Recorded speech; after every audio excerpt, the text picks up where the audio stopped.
Morning. That is true. It is morning. How's everyone feeling? Good. You're not sick? No. You're not sick? I'm good. Let's go.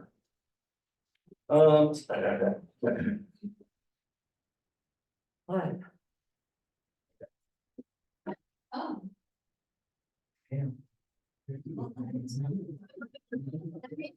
On Zoom or something, and you can have rested more.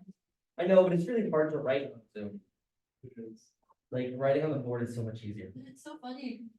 On the last Zoom class, around the whole, like I zoomed out, and there's a big happy face.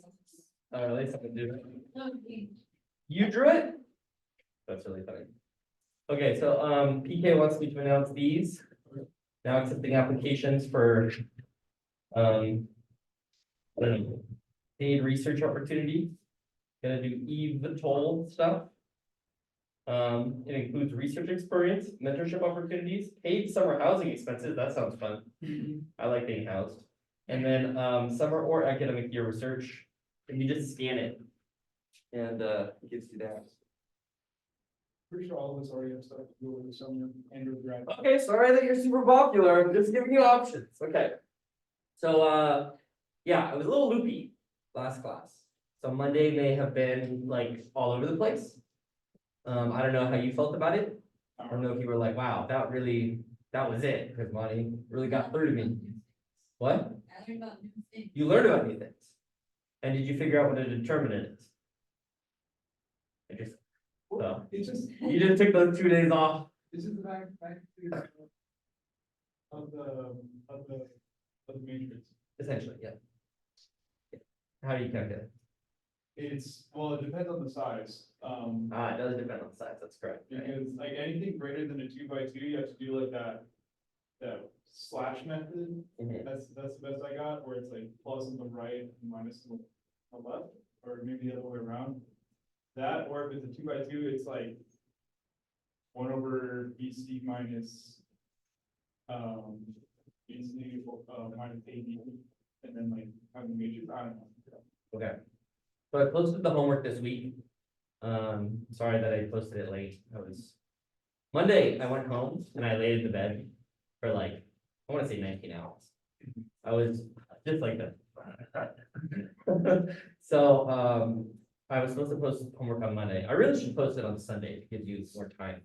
But I never know how far we're gonna get in class, so that's my mistake. But I wanna just recap 2 things that we didn't do well on Monday. And that is first to take the determinant of the matrix A that we wrote on the board. And then the second is to really talk about what is inside of the Levi-Civita tensor. Okay?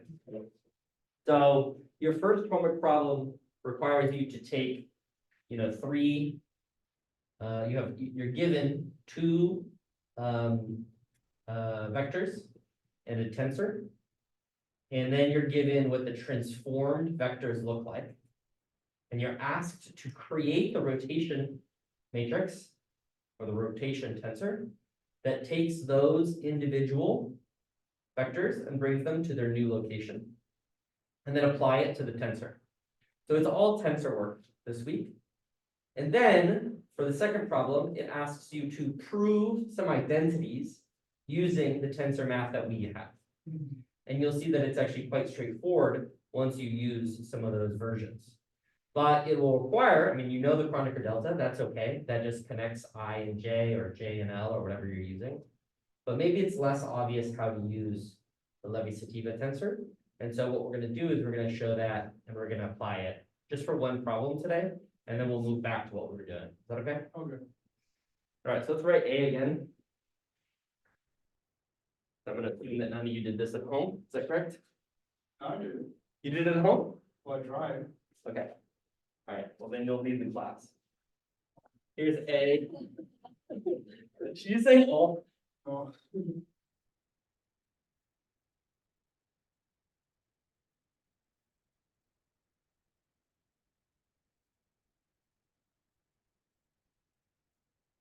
Okay. And we're gonna get our brains working. Maybe our brains weren't working so good last week. Last Monday, whatever the fuck. Okay. So how do I get the determinant?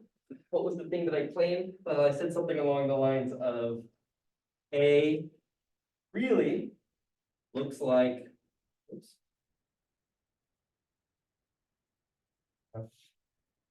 L, M, N. Okay.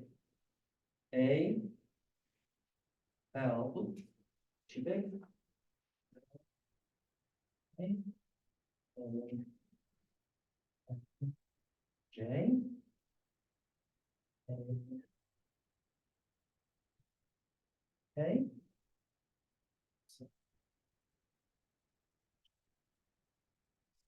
Okay. So before. The hater, okay. Doesn't even like determinants. So before we do that, let's look at the Levi-Sativa tensor in 2 dimensions. Because I have bad news. And the bad news is the Levi-Sativa tensor can be as many dimensions as you want it to be. It can be an n rank tensor. So maybe the easiest way to have introduced it was to show you the second rank tensor before the third rank tensor. Okay, so let me write it on the board really quickly. Here's epsilon ij. What are the elements?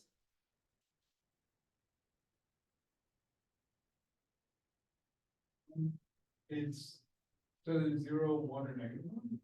Yeah, but just what are the elements first? What are the, in terms of I, J, 1, 1, etc.? Okay. No, not what are they, but what are the element names? The first one up here is Oh, I want not I1, 1 here. 1, 1. Okay. Second one, Oh, it's very good. One. Good. So what is the answer?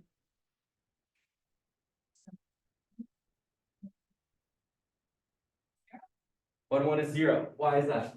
Because it's not 1 and 2. Because it's not a even or odd permutation, right? Good. What does that mean for epsilon 2, 2? Good. All right, those are the easy ones. Let's go, boys. Okay, what about the one at the top right? Plus 1. It's even. Because it's even, correct.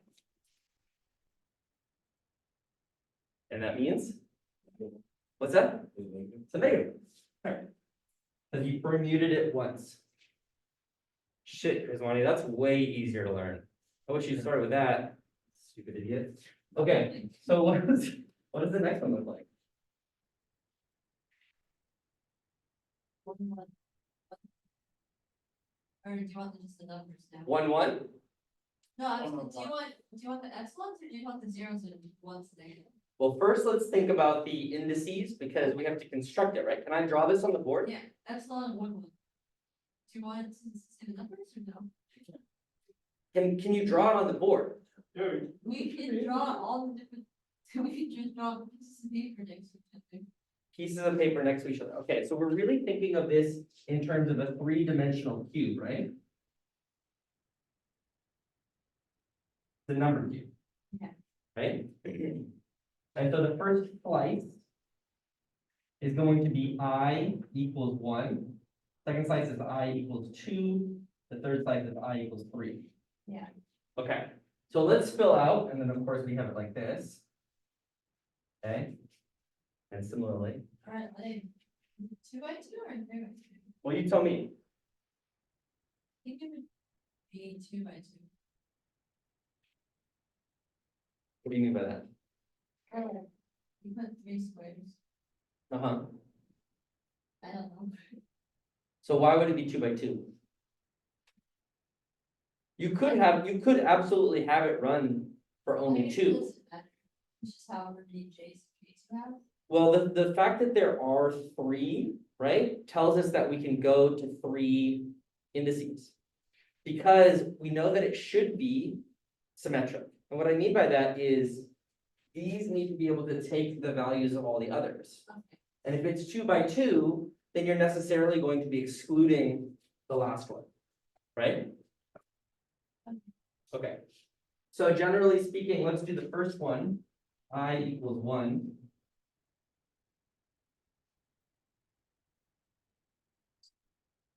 all of them start with one, right? and then that.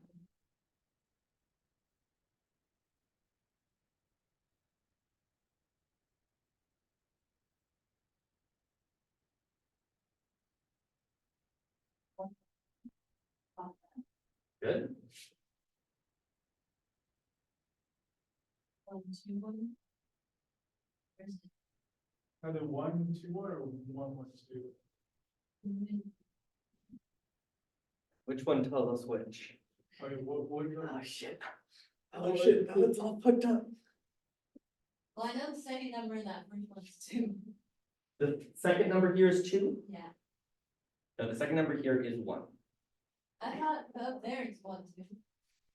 Right, but so this Oh. fits inside of the first one. Okay, I said so that 1, I 1, was the 2. first. Good. Good. And similarly, we can go down here. This one? 1, 3, 1. The one on the diagonal. Also, the bottom one is it?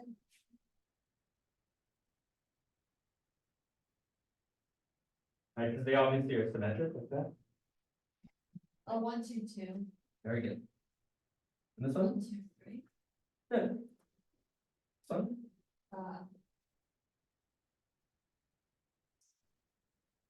1, 3, 2. Good. Good. Okay, and what does that actually equal? Along the diagonal is 0. Very good. A lot of zeros. There are a lot of zeros. That's exactly correct. Top row is 0. The top row is actually 0 as well. And that means Not the bottom. good because this is symmetric. -1 on the bottom, 1 on the middle. Here? Yeah. Okay, so maybe it's not symmetric. Interesting. Interesting. Maybe it's axisymmetric. Okay, is that right? I hope so. I hope so too, right? There's only 2 values there of import. What about I equals 2? We have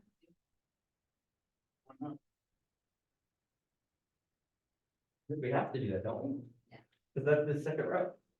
just get Well, now I want you to do, one of you to do 2 and one of you to do 3. like come up there and do it. No, I don't know. Just write it down on your paper. I know what the answers are. I wrote them down right here. Oh, okay. You saw me do it once, right? So now you have to use your brain.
All right, folks, what do we got?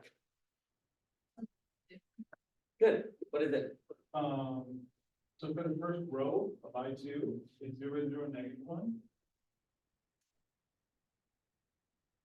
Second row is just pure zeros. Third row is +1, 0, 0. People agree? Yeah. Okay. Thanks. Still doing that one. Sorry, I did not. Well, guess it. Um. I mean, how many elements do you have to find? We have to find, Nine. No. we have to find 2. You need to find two. So where are the two and what are the permutations?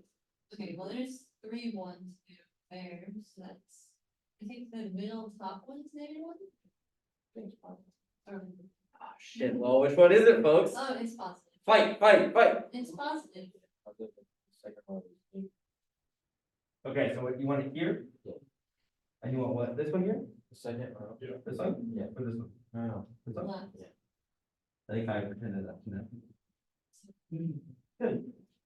That wasn't so bad. Okay, so now what is A?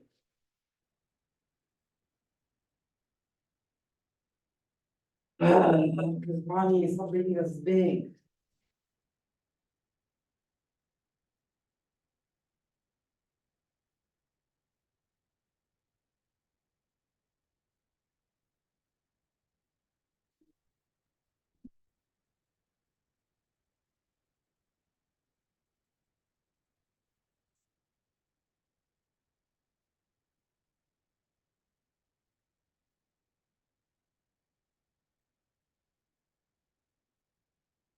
For the magnitude. Yep.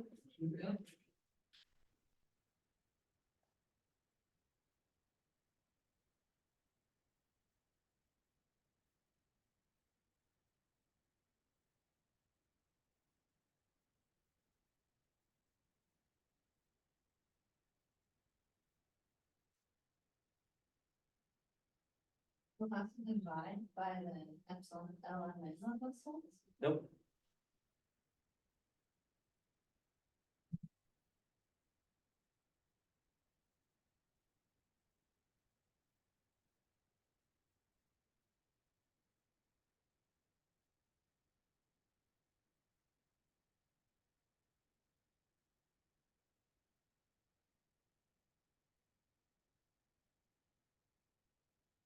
You get it? I got some. You have 27? Is that what you said? Want to tell the class that you did that?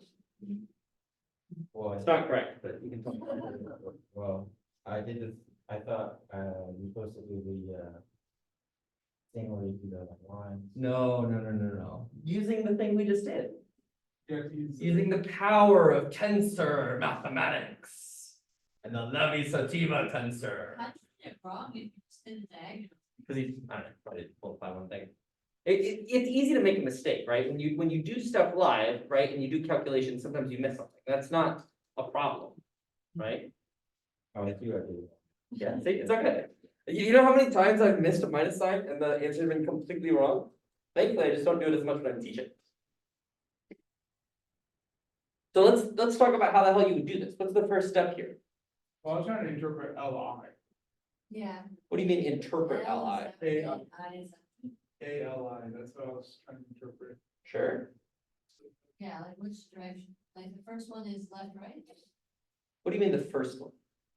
L, Yeah, the indice that comes before the other one. yeah. So what do you mean by that? Li. I mean, L is before I. Good, yeah, that's true. But what are you trying to interpret here? Which one Oh, tells well- you which direction? What position in the matrix if you're trying to like take out? So let me ask you a different question. Let's think about this again. Okay, if L equals 1 and M equals 1 and N equals 1, what do you get? Yeah, nothing, you get 0. You get 0. Oh, so you only get stuff when it's. So how many terms do you have here in the determinant? It's 0. No, how many terms? Remember what terms are? Nope. No, these are products. Terms are when you sum them, right? Remember that we have multiple double sums. I, J, K. So I'm summing over all of the values in here. How many sums here are non-zero? 6, so there should be 6 terms. And that's all we're looking for.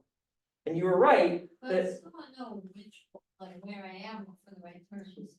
yeah, well, that's a great question. So. So is can L L- left and right? What's that? Is L left and right or up and down? What do you mean is L, oh, like this versus this? Yeah, Oh, sorry, it's always this and then this. okay. Yeah, sorry, I misunderstood the question completely. That's my mistake. So we only get 6. six in total, so that means we get values that we can compute when I, J, and K are some permutation of 1, 2, and 3. So they have to be, right? Yes. So let's So- write this more simply, maybe. Maybe this will help you, right? Okay, if we just have this thing, and we know that this thing here can only take those values, is this better?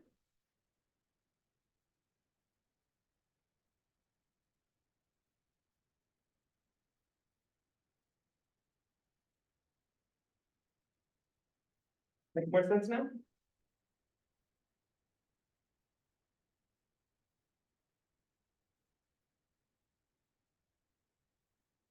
No, it doesn't, or it does?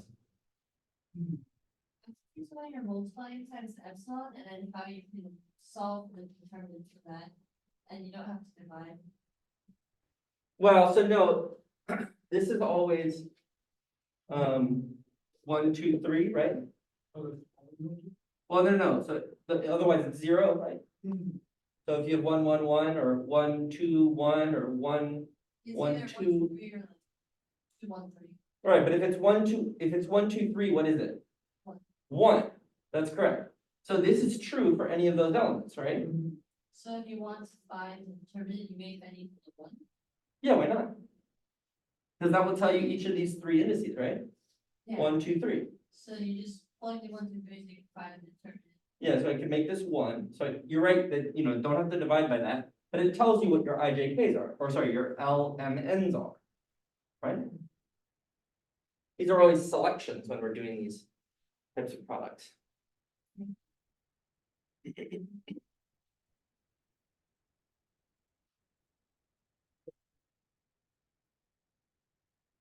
Oh, so now we have to go through like the total like permutations of I, J, and K. And then Yeah. add all those up together. Just find the 6 where it's. Yeah, oh, so we can do, so So, we can do A 1 plus A 2 plus A 3 yeah. Why are you saying plus? because this is some notation, isn't it? Well, you multiply those together and then you add the next term to it. So you picked epsilon 1, 2, 3. Now you have to then add to it epsilon of 1, 3, 2. That makes sense, you remember the, after definition of the determinant, or the previous one that we learned. You have to multiply everything and then add it up. Yeah.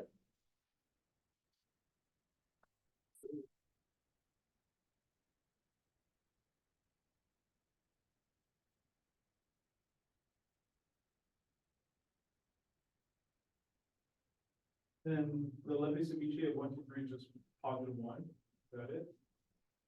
Are you telling me? If I remember correctly. On the word. Yeah, it is. Yeah. Good.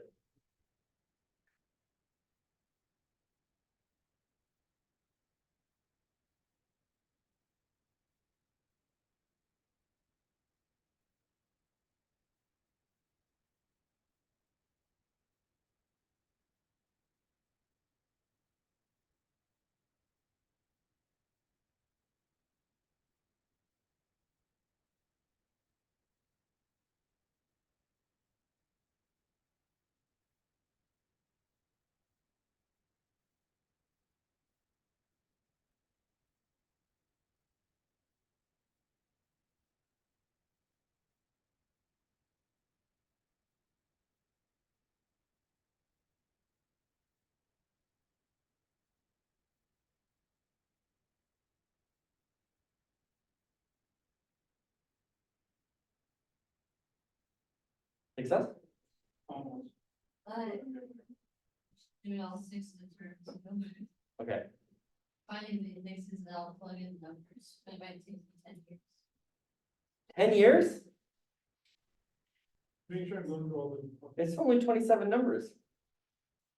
Ugh. There's three of you. One of you should have decided to pick Oh. I, J, and K. We're not much of a team. I know. You guys should become a team. Yeah. No, Well, no. yeah, I I'll have, do half. well, like, what is the half get figured out? Three. Okay. There's 6 terms, right? Yeah. Yeah, because I have, what I have so far is, 1, 2, 3 for the Levis Ceviche, 1, 3, 2, and then 2, 3, Oh, 1. yeah, I'm playing in it. Once we have the indices, can you do like add them together and multiply the first half of the second half Sure. of all the things? Yeah. Let's just both finish.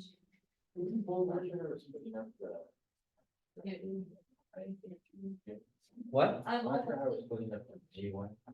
yeah, I'm good. What do you mean how we're splitting it up? I'm not sure how we like. I'm on the three. Like with that. Maybe we'll start adding together these, A1I. while I finish this. So what can your possible options be for A1I? Uh,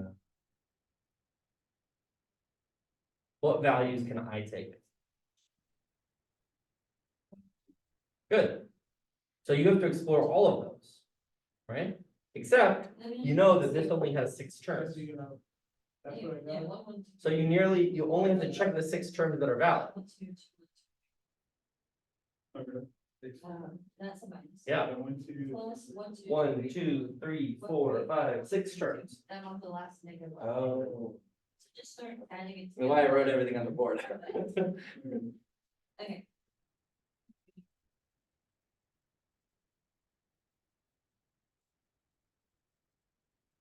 The first one's the easiest, right? Yeah, because it's just a bad X. So, Or you say diagonal? add together the top half of the boat. Okay, so it's- But because it's A11, A22, and A33. Add together the slide of the Okay.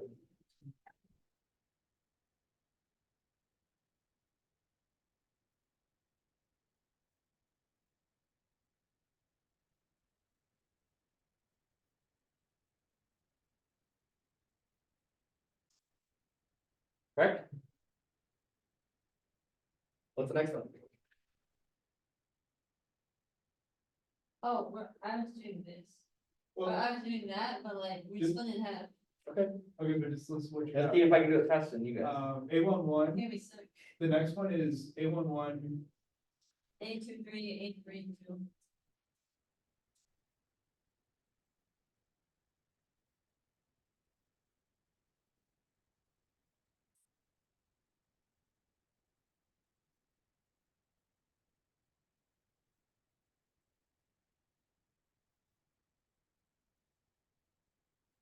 Next one's also negative.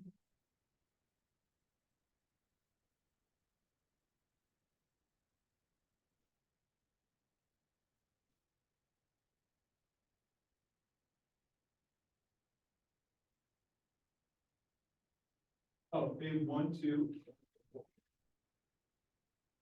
A23, A31.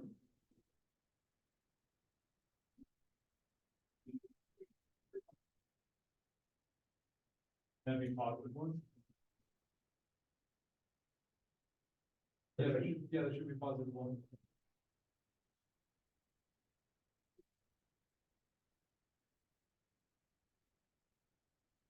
Yeah. Yeah. I won't.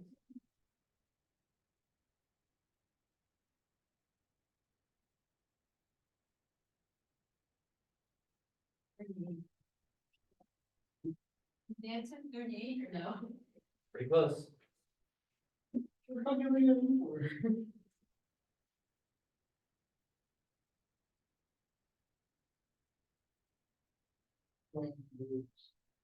I have 30. Alright, so do we have all possible combinations? So let's make sure that we have the. Yeah, 1, 2, 3, 4, 5, 6.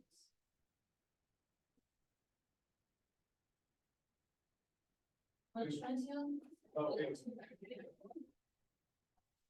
I got positive. No. Go positive for this one? So we have A231.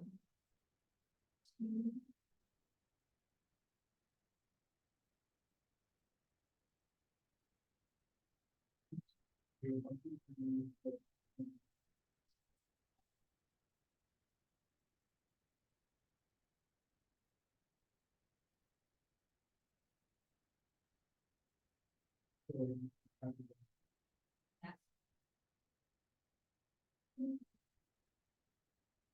We're going up in yours, that's A1, 2. We can do Up. A2, 1. 2, 1, 3. Because the combination. Oh, I have them in. Yes. Mine are still mine.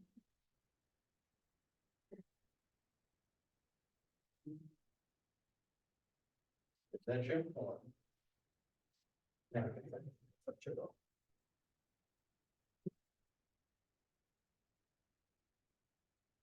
So he's on. Right now you're doing, 2, 1, 3. 2 and 3. Yeah, so that should be A2, 1. And then 3. This would be 2, 3, 1. 1, Or 1. if you're writing the ceviche, I'm just calling it that.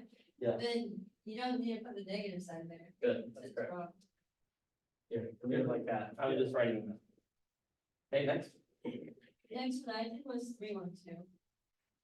That's A1, 3, A2, 1, A3, 2. It was positive. And then the last one I did was A1, 3, A2, 2, A3, 1.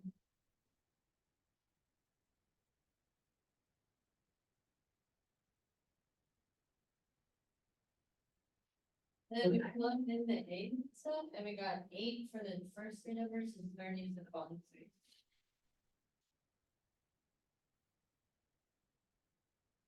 Okay. I didn't. I wrote a number wrong in my matrix. We might have done it wrong. Nope.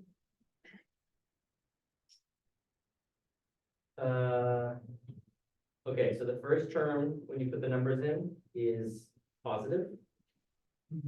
First term is 8.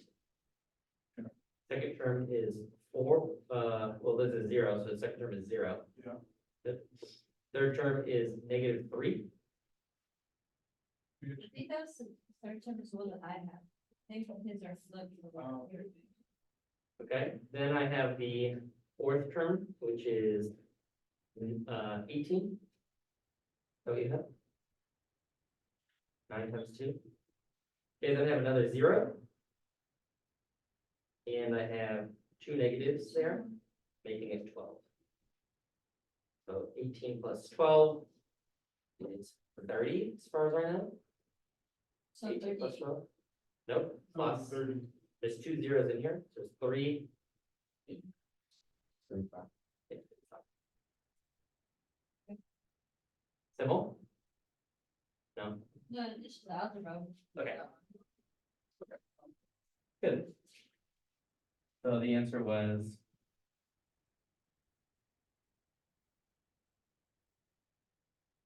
Does that matter? You understand the Levi-Civita tensor now? Yeah. You can call it the Levi-Civita tensor. I did that in all of undergrad. You called It- it the Levi-Civita tensor twice in a row. this Yeah. morning. I was like, Well, it's Civita, but then Italians call it Civita.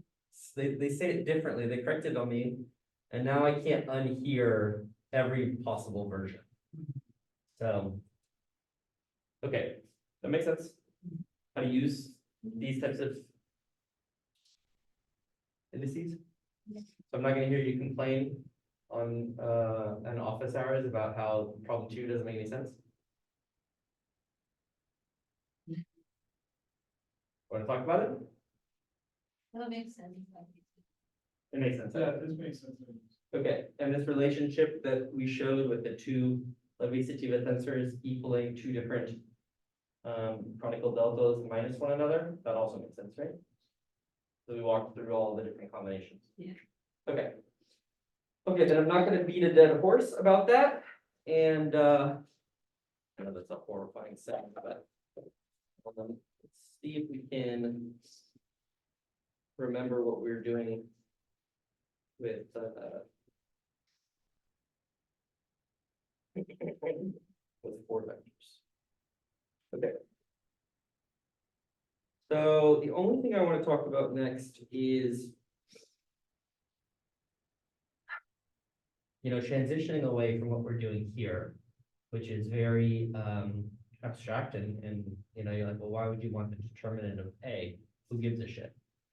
If we think about the way that we construct four vectors in the description of space and time together, what we're talking about when we do certain mathematical operations is to find out, okay, how are these things connected? Could a photon travel from this point to this point? Or are they not connectable in both time and space by light, right? That's the primary question that we're gonna ask. So I showed you the flat time matrix. We can write a couple different summation conventions. And I know this is gonna be really annoying for folks because we're gonna kind of jump through all of the different ones. If that's okay. Summation convention. And so you'll just see that in some books, it's this way, in some books, it's this other way. And I'm gonna just outline some of the rules as to what they mean. Okay? Math is all rules, right? Finding that fun. Okay.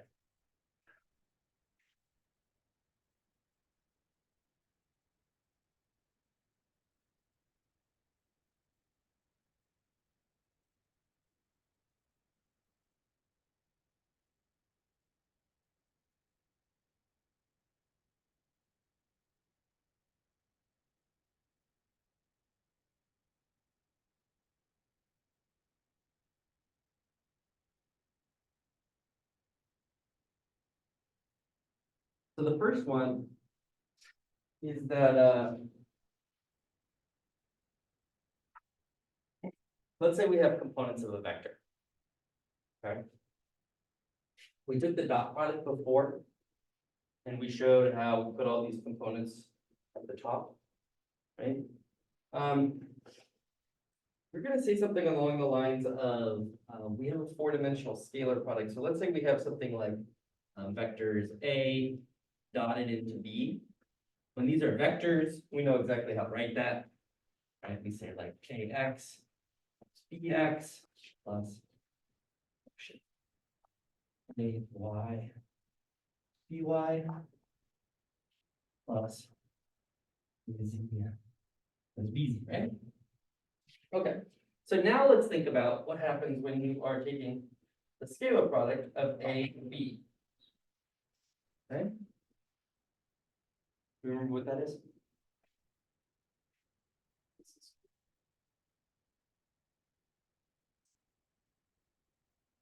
Now let's imagine that those are vectors, but they're four vectors. Oh, that's scale. A dot product is a scalar product. You want to get a number out of the scalar product from two vectors, right? You would call that the inner product.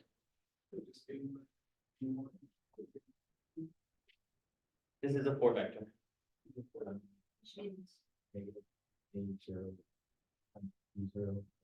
Right. So we recall that in the context of a four vector, the first term, the A0 term, is minus.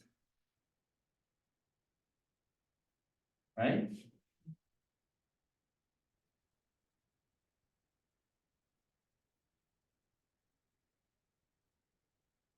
All right, so here's the annoying part. Okay, now we have these component pieces, and they have indices on them. Right?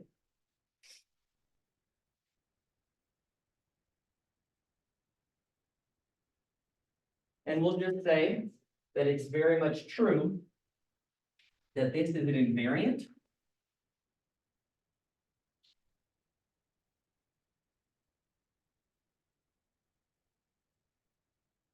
Okay, any dot product is an invariant quantity because it doesn't depend on the coordinate system in which you measure. Right? So therefore, you could say something along the lines of, in a new coordinated thing. Let's say. We're gonna use. This notation, the bar over the top. That'll just be a new transformed coordinate system.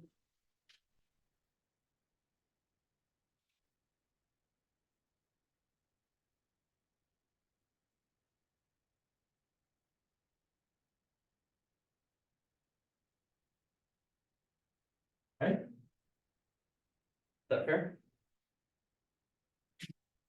Okay. Here's some. Uh, I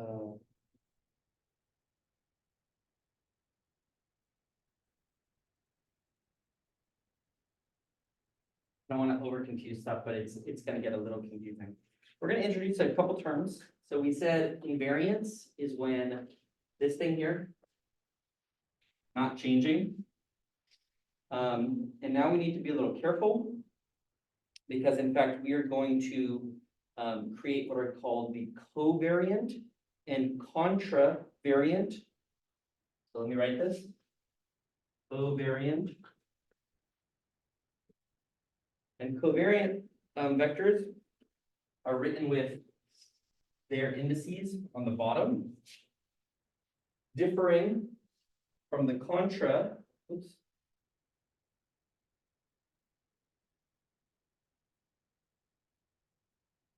We have their indices on the top. And the only difference here is that when you switch from top to bottom, you are going to flip the first index to a negative sign. So watch this. Okay, this is gonna be very annoying. I promise you, this is how we're gonna have to do math. So the first one, A0 on the bottom is a covariant tensor, or sorry, covariant vector. And it's of rank 1, so you could call it a tensor if you wanted to. Okay. But by definition, when I use its contravariant brother, cousin, whatever you want to call it, and I put the index up, then I introduce a negative sign in that first term.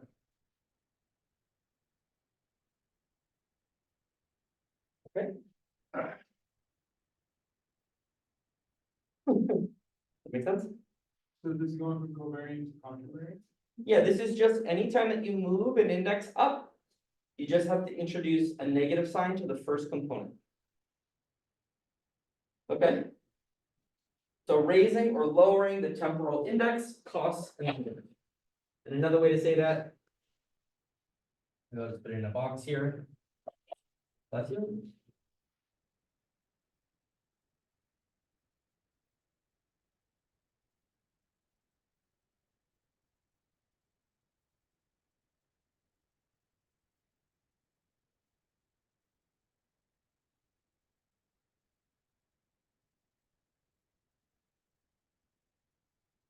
Okay.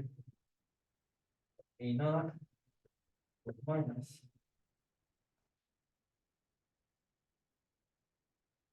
Stupid? Very dumb, right?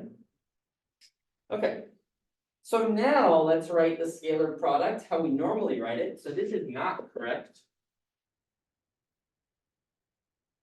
Why is that? Let me show you a couple different things. Okay, try this for me. What's that?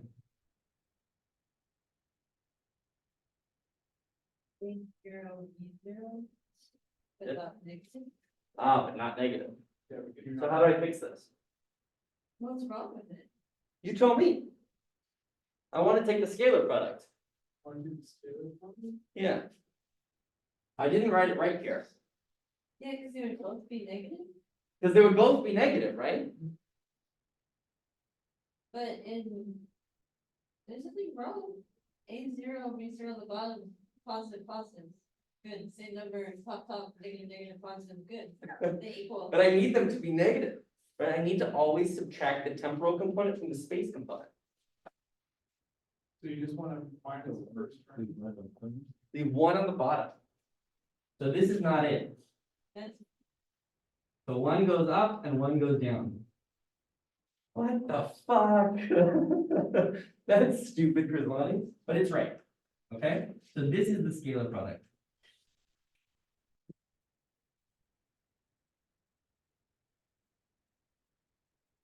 In 4-vector land. Okay.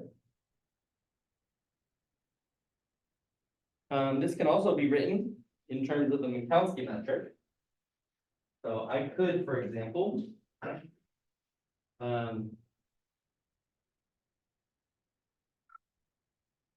this part here, raising and lowering, we can apply the Minkowski metric, which is the flat space-time metric.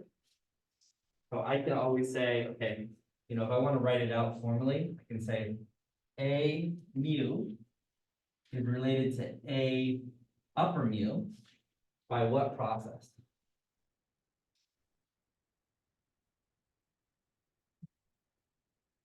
Do you want to relate the, because negative, I don't know, that. Good, yeah, only the first one becomes negative, but I don't know how to write that. Okay. What? I was thinking like Parker Delta. Okay, but it's kind of weird for Macronica delta, right? Because only the first one's negative, Because it's and it's definitely not Levi-Ceviche because zeros. there's just plenty of zeros, but there's not too many zeros. No, not too many zeros. We just want to minus one on the very first term. Remember, we only want the minus one, we don't want the magnitude to change. Oh, so like, Levi-Ceviche has zeros on the diagonal. so maybe like a vector where it's like -1 for the first term and then like +1 everywhere else. Okay, well, what kind of thing are we gonna apply here? And then, Kind of like an identity matrix, yeah.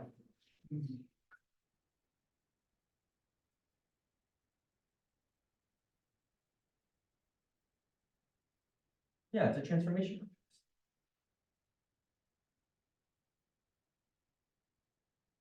What is the transformation matrix?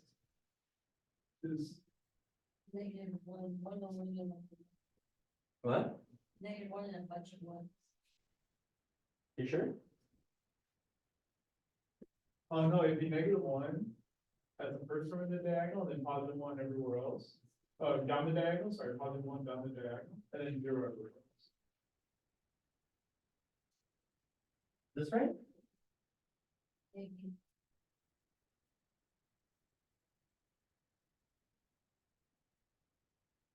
What do you think, folks?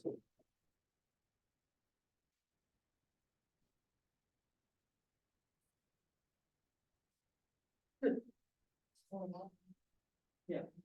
So this is metric of flat base or new.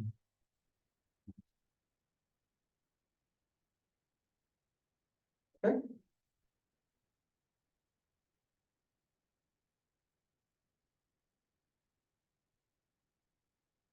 Question. Is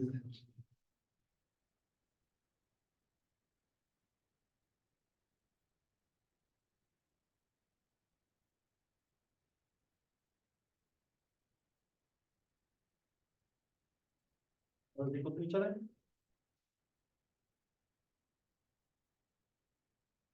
Yes. What do you think? Yes? What do you think? Sure.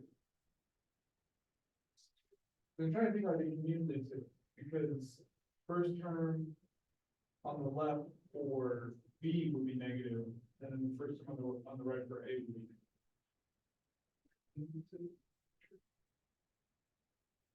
Everything else. Everything else is the same, we just think it's.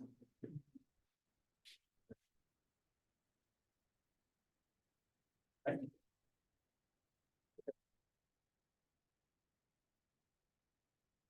Okay. So we were talking a little bit about scalar products. We can talk about the physical implications for them if we want. And in particular, we talk about, okay, so you have two locations that are separated in physical distance. And you take the magnitude of that vector, what does it tell you? Just the length of the. The length of the vector, right? That's pretty standard. So let's say I have a vector that describes the length of this table. You would say, okay, cool, now I know how long the table is. Good.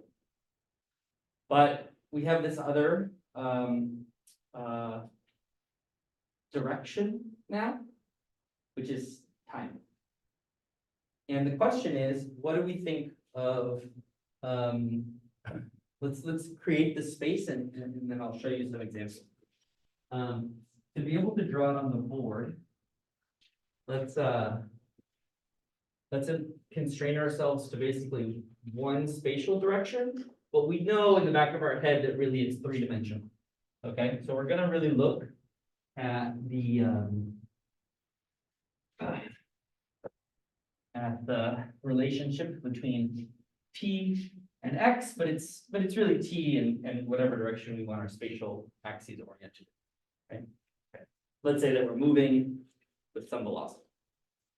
Okay. We can define our coordinate system however we want, because we're geniuses and gods now, right? We're talking about creating the universe. So we can do whatever we want. Okay, so let's draw the picture.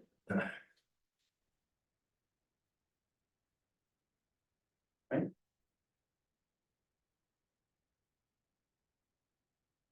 Seen this before? Recently, perhaps? What?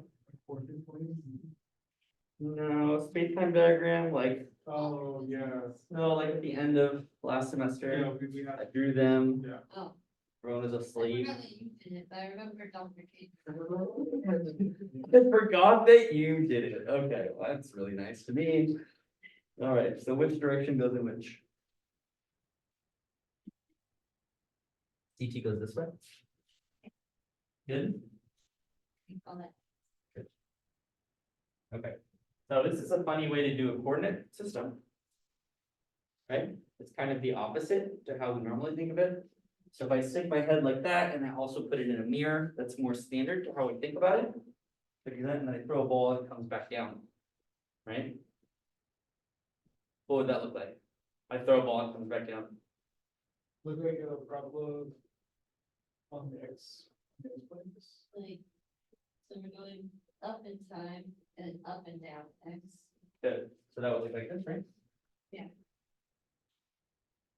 Good. Okay. Stuff that happened before you live where? Down in lines and X. Okay, so this is what we call past. And this is what we call very good future. Okay, and we want to be really careful here because this is CP, right? Some people like Hartle in this book do a nefarious trick of setting C equals to 1. It's very bold and it works, right? You just have to adjust your units such that the speed of light is 1 in that coordinate system. Fine, fucking crazy, but so on. Right, so your speeds all become like 0.1 or 0.7 or something that's like really Oh, high it's like a speed. fraction of the speed of light. Yeah, well, I mean, usually, right, because you're not talking about general relativity or special relativity unless things are moving very fast. Right? Okay, so CT just becomes T. We're not gonna quite do that yet, let's like understand it a little bit more, and then we will, of course, get to that location. Okay, but I may make mistakes, and if you see CT and it's just written as T, just know that's what I'm saying.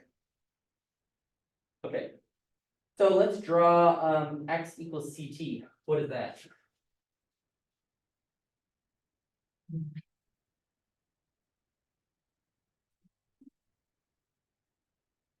That's when you're going the speed of light. Yeah. You're going the speed of light. Good. Does it exist this way?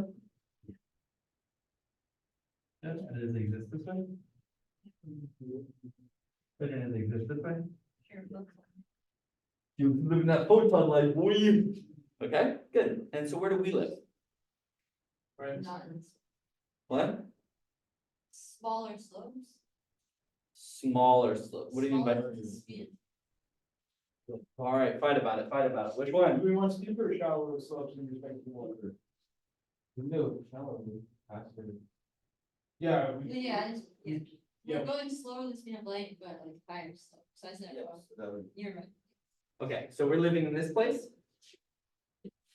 Where did you? so let me draw my ball, that's my ball, right? Yeah. And I threw it real fast, you know, it got very close to the speed of light, but it didn't. Okay, and what about this, trajectory? What? What's wrong with that? no, you can't go faster. You can't go fast as speed of light, Okay. I'm gonna show you how to go faster than the speed of light. No. Okay, locally, all right. You say liar? Okay, good.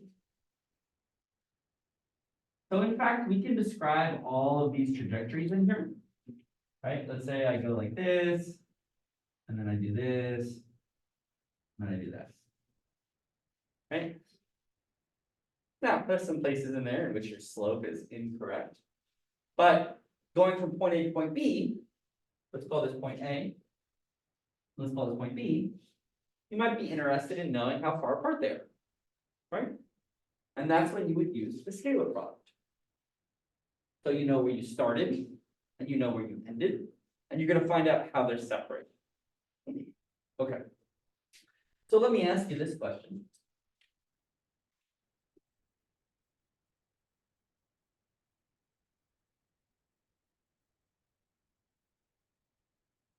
Let's start A here.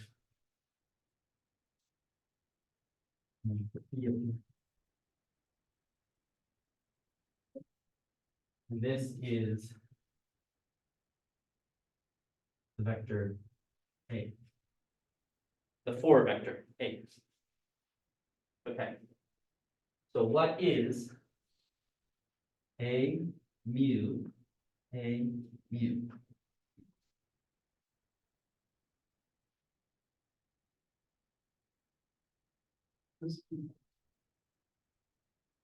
And the vector is between point.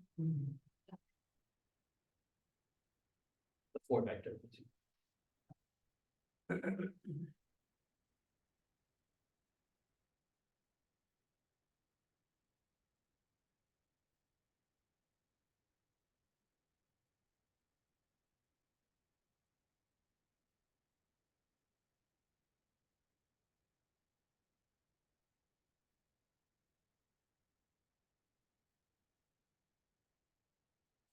Square minus a squared, What does it mean? the point, Oh, no, that's just a location. but I thought like maybe when a is 0 equal capital A, Say it. when little a sub 0 equal capital A. Well, let's remember what we're writing here. This is x. Yeah. 1. And this is CT1. CT.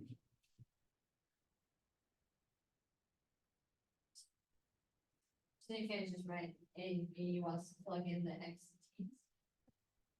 Look at it for a few more seconds. What did you say about that line? That dotted line? And I remember you said this specifically. Who can live here? A photon. So what's the speed? Light, Speed of light. So what is x? X. Oh, like the distance, the. lights, In that amount of time, right? Yeah, So what is this compared to this? They're equal, right? That's why it's on the 45. Yeah. 0. So 0, there you go. Okay. That's the first thing to recognize. So when we say that an interval, right, between points A and B that are connected along this path have 0 length, right? That's what we're talking about. So this is gonna be a little uncomfortable in the head, right? Because that doesn't mean anything to anyone normal. This is the special life of a photon. Okay, so we call this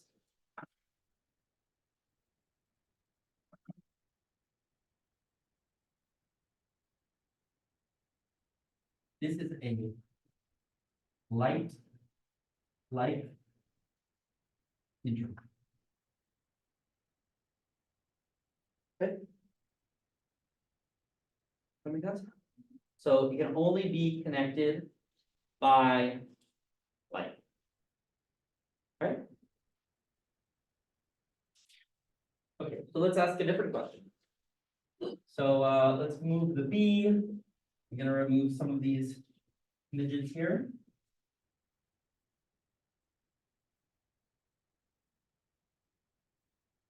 Good. And what's this? Here's a new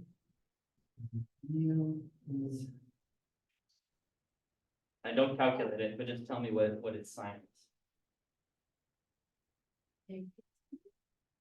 Think of what?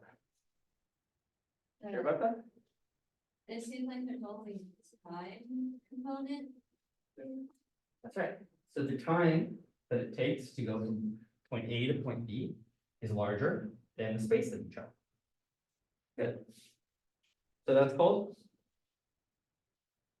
Very good. Oops, I didn't hit it. Less than 0. And this is a time like.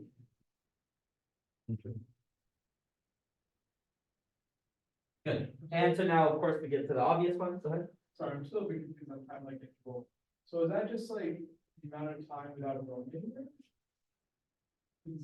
Gonna move that going. You haven't traveled Yeah. any distance X. Yeah, I mean, this is that was a obscure example where you don't move. But if I don't move, then it's kind of obvious that T is the larger one. But if I went over here, right? And that's B.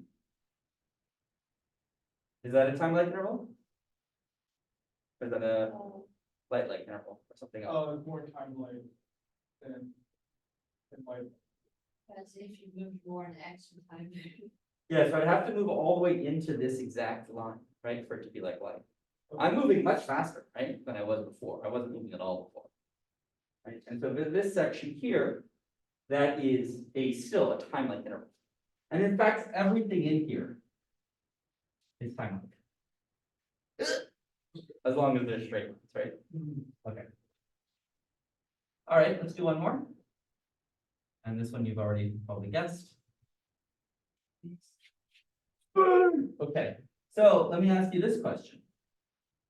Here's B. Okay, On space is fast.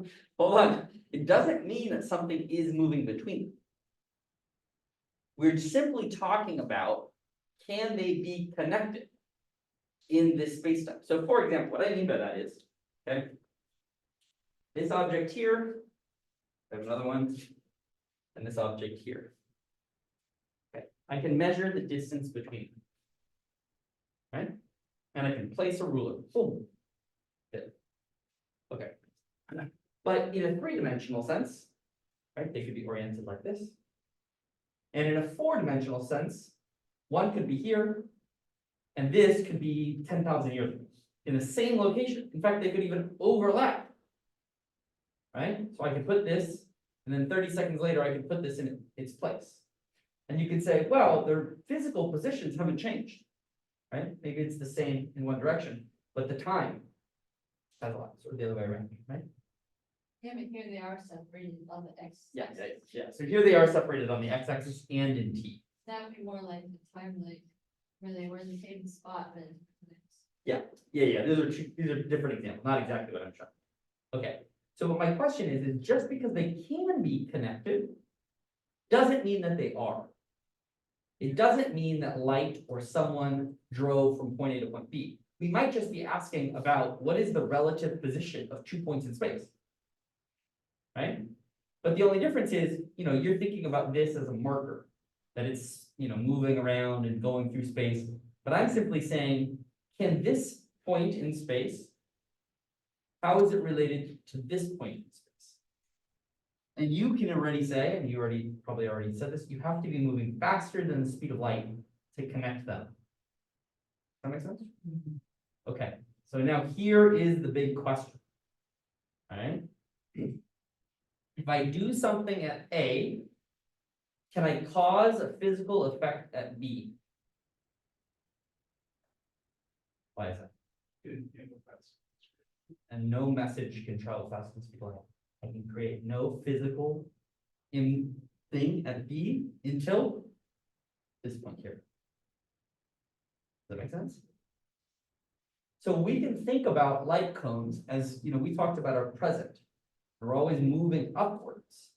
We're really talking about, when we're doing stuff like, here's another example. Here's A mu, and of course now this is larger than 0. We call this space-like separated.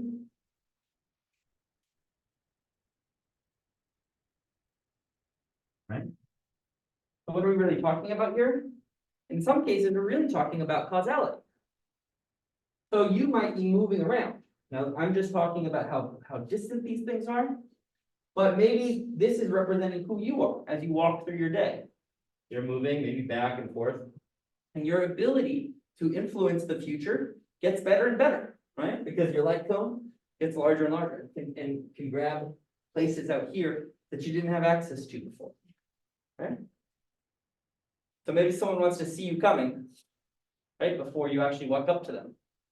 Okay, so light emitted from here gets to point B before you meander to point B.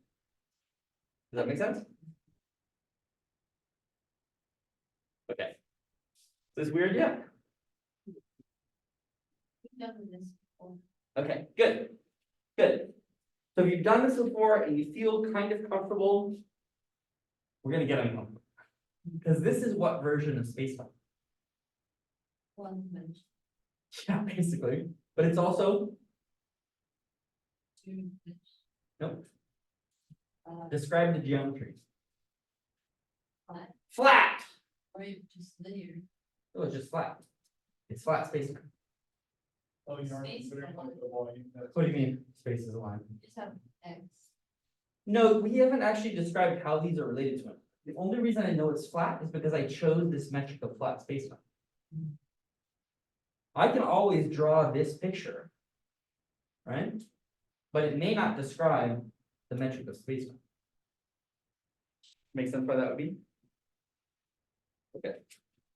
So here are some examples of light cones. I'm not gonna be able to draw them here. Here's an example of light cones.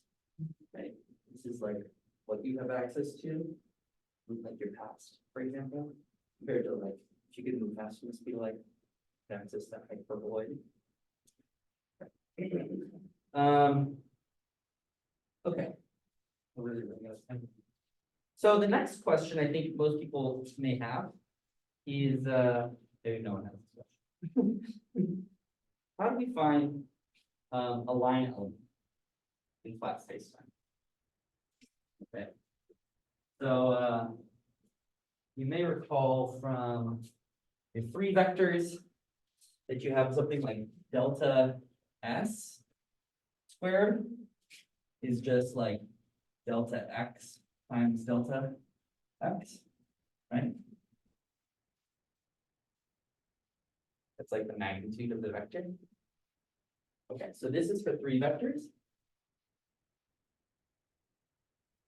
And for 4 vectors, we want to do this as well, but we're going to say something like this. We're going to make an infinitesimal statement, because we love those. And we're going to use everything that we just learned about. And maybe we call it G for the sake of convenience here. We're going to call it alpha, beta, D, X alpha, D,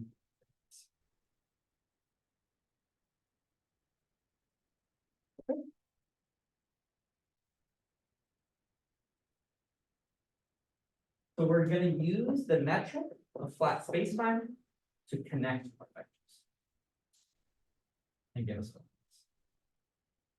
Make sense? All right. So now is the most fun part. By fun, I mean, let's change how we think about the world. Let's describe a non-flat spacetime. Or, sorry, let's, first do a description of, what ds squared would look like. When you say flat spacetime, you just mean that you have X and T, so it's two rings, so it's like flat like two? Or what do you mean flat spacetime? Flat like flat, like flat like flat. I guess in my head, I see just X and it's at the line over time. Uh-huh. Yeah, so like flat like that is fine. But what I mean by that is, we're about to think about a world in which we're going to curve space-time.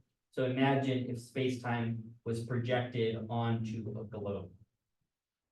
So, yeah, so right now it's just not distorted and now we're gonna let it bend. Exactly right, Okay. right? And so we're gonna first apply some simple transformations to understand how this quantity ds squared moves. And then we're gonna see specific types of spacetimes. And the point of that is to see, can these curved spacetimes emulate gravity? Because the whole point of Einstein's general relativity was to say that gravity is actually not real. There's no such thing as gravity holding us to the ground. The reason that we're held to the ground is because space-time itself is curved, and that curvature accelerates us. So we want to move on straight lines, but in fact, the line is curving straight down towards the ground. Does that make sense? That's why. That's why we're flat, yeah. So in this room, like obviously we're under the influence of gravity, but you know, if you were in free fall, you would still be in a curved space geometry. It's not until you get out, like outside of the solar system, where you really could be considered more or less flat. Right? Does that make sense? Okay, the way that I want you to think about it, we're probably not gonna have time to get into this today, is really this analogy is quite good. Imagine a trampoline or a sheet, right? Pull it tight. That is a flat space time. Space time, not just flat space, please. Okay, now place a bowling ball. It will distort the space-time. And that curvature will change things from going straight across them to curving. To us, who look down from above, we're missing that third dimension. Okay? So we're missing that information about the curvature. So we'll look down and we'll see it curving. But the reality is, it is moving straight in its curved space-time. Does that make sense? Yeah, that's the correct face. Fuck that, right? Okay. So this is what we're going to use to describe everything from, you know, the gravity well of just say a simple large body, like a spherical body. And then we'll talk about, for example, how you can build wormholes, what they mean, how you can build warp drives, go faster than the speed of light, how we can create the Einstein, paradox of all paradoxes of the black hole. What do these things mean, right? Make sense? Okay, so maybe before we get into that, we'll just like let this pause and marinate. Because I don't want to just jump into changing the coordinate system. But essentially what we'll be doing is we'll be talking about the description of curved spacetime. And the first thing that we're going to do is we're going to write out how we would transform this line element.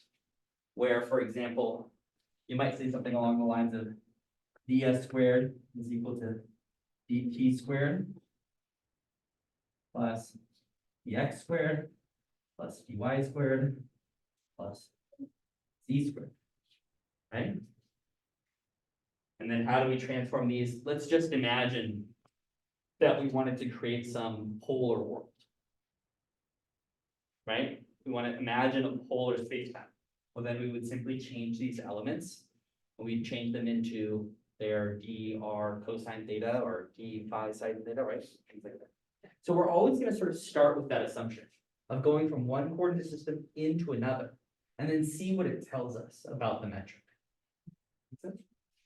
What section do we cover today in that gravity section? We're all over the place here. So we started here in Griffiths. Yeah. In chapter 12. Yeah. And then we did a little bit of chapter, I believe it was 5, 4 vectors. And now we're gonna start, we haven't started it yet, but we'll get into chapter 7. from Harville. Okay. And if you want, I don't know how available this one is online. I can give you handouts just of the chapters. Yeah, Like, I think that'd that'd be be great. Yeah, print them. I'll You try to. want them printed or you want them PDF? I think PDF would be better for me, but I'll try to find one. Yeah. I don't wanna make you print stuff, it's not bother. No, I don't do it first. I had trouble focusing, reading on a computer. Okay, you want a real one? Yeah. Okay, that's perfectly fine. Yeah,